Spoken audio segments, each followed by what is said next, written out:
Today, I want to talk about authenticity in the outdoors. There are really two kinds of authenticity in the outdoors I want to talk about, but this is really just going to be me talking. So here's your out. If you're not interested in hearing me talk about this, I don't know why you clicked on the link, but if you're not interested in hearing me talk about this, check out this video up here. I think it's up here. Maybe it's up there. I think it's up there. I don't know. Check out this video. It's a good video, and it's not getting a lot of plays, so you should check it out. So, authenticity. Let's talk about that.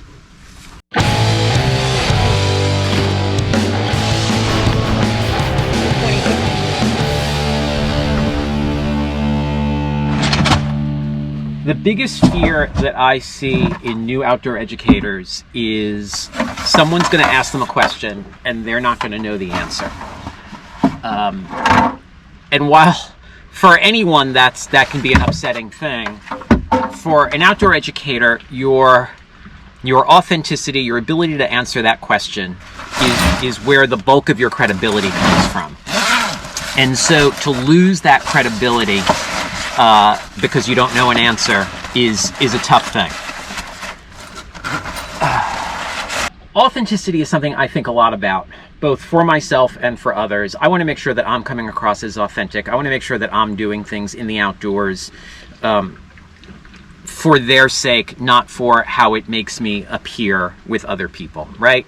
And so it's super important because of that credibility aspect. I want students and the other instructors that I work with or the instructors that I train to know that the things that I'm telling them, the things that I'm teaching them, is based on my experience. It's not based on something that I read in a book, though I read a lot of books on the things I teach about. It's a great way to learn. And it's not from watching videos, though I watch a lot of videos about the things that I teach and the things that I do. It's about skill set and experience. So there's nothing wrong with learning from books. There's nothing wrong with learning from video, but it doesn't become real. It doesn't become part of what we're doing until we start to really do things. So an example of this is the ACA kayak instructor qualification.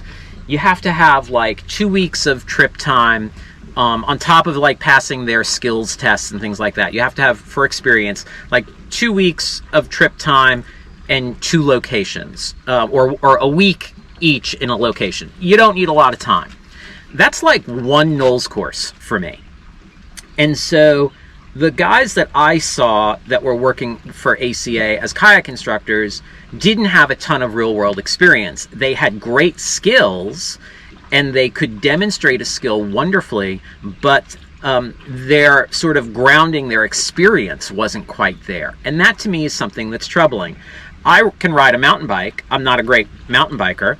And I just finished watching a whole bunch of videos about mountain biking the Colorado Trail, but that doesn't make me an expert in talking about mountain biking long distances. I haven't done it. I have a lot of information, but I can't speak to the actual practice.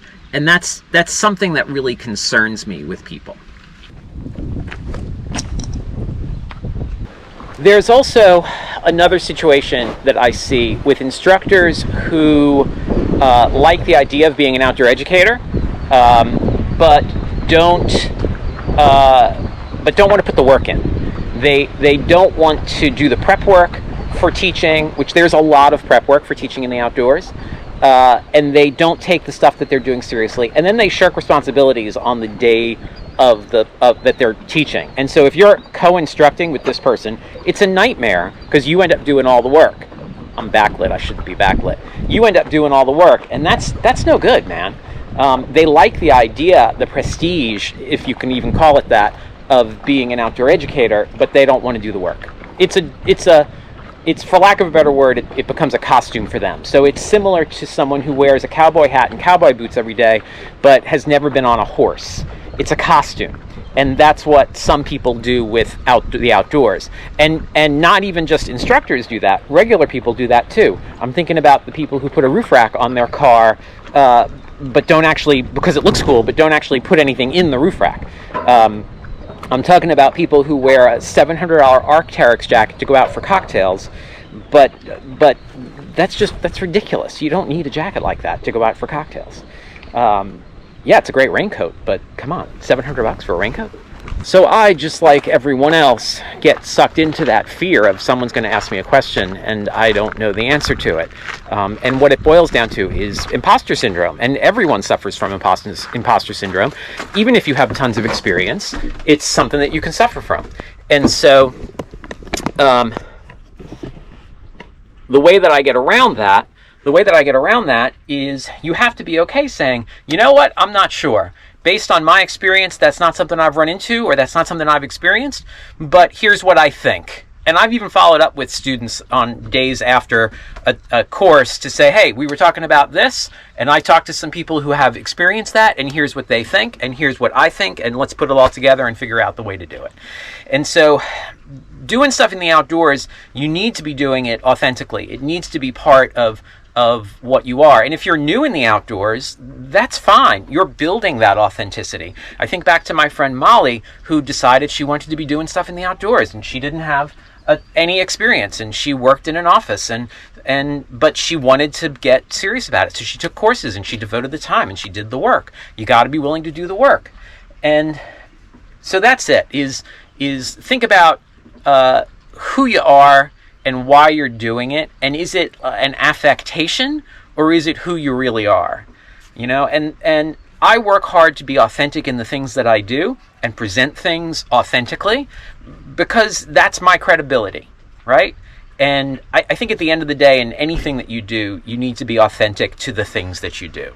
That's sort of where I am on authenticity. And so I suffer from the imposter syndrome just like anyone, and so I have a pretty good resume of outdoor skills, but I don't always feel like I measure up, you know? And so when I think about people that I've worked with, particularly the NOLS instructors I've worked with, who teach month-long courses 10 months out of the year, I'm like, that's just an incredible amount of experience. And so I feel like, I'm not authentic when I compare myself to them. Of course, I don't hold other people to that same ridiculous standard. We all have something that we're bringing to the equation. We're all working towards doing things in the outdoors, or we are doing things in the outdoors. So you got to be honest with yourself, you know, at the same time. It's really blowing out. This may be my last sale of the year.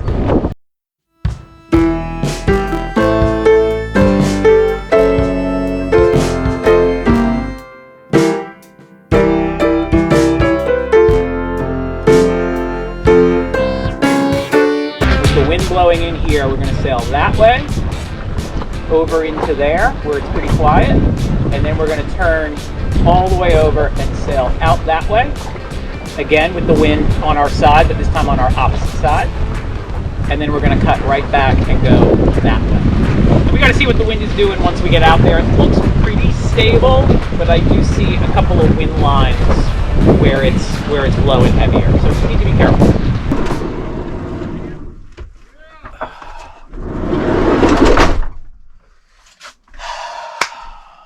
Authenticity and addendum. So I just had, oh yeah, that changed everything. Did it? Oh, a little. Get this one going too. So I just had my first sailing student. I just taught my first sailing lesson. This goes back to the secret to mastering a skill. I'll put a link to it up there. Wait, is it up? I don't remember where it is. It's up there someplace. The secret to mastering a skill is to teach it. So go watch that video. And so it goes back to authenticity. Do I feel authentic teaching sailing? I feel like I do a little bit. I know enough to teach basics, which is what I just did. I've spent 2 years sort of studying and learning. I'm desperate to teach because of COVID. I can't teach anything. Yeah, so that was really nice. I really enjoyed that. It was nice to be able to teach.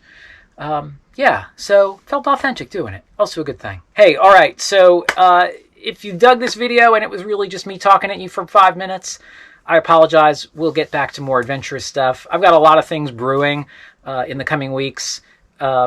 that'll be fun to watch and talk about. If you like this stuff, give it a like, give it a subscribe. If you want to help me out, you can find a link in the description to my books. I have a trip planning book, a kayaking book, a couple kayaking books, a stand-up paddleboarding book, a backpacking book, all available on Amazon and iBooks or Apple Books for the iPad. Check those out. That would help me out a lot. And hit like, hit subscribe. That would help me out too. All right, I'll see you outside.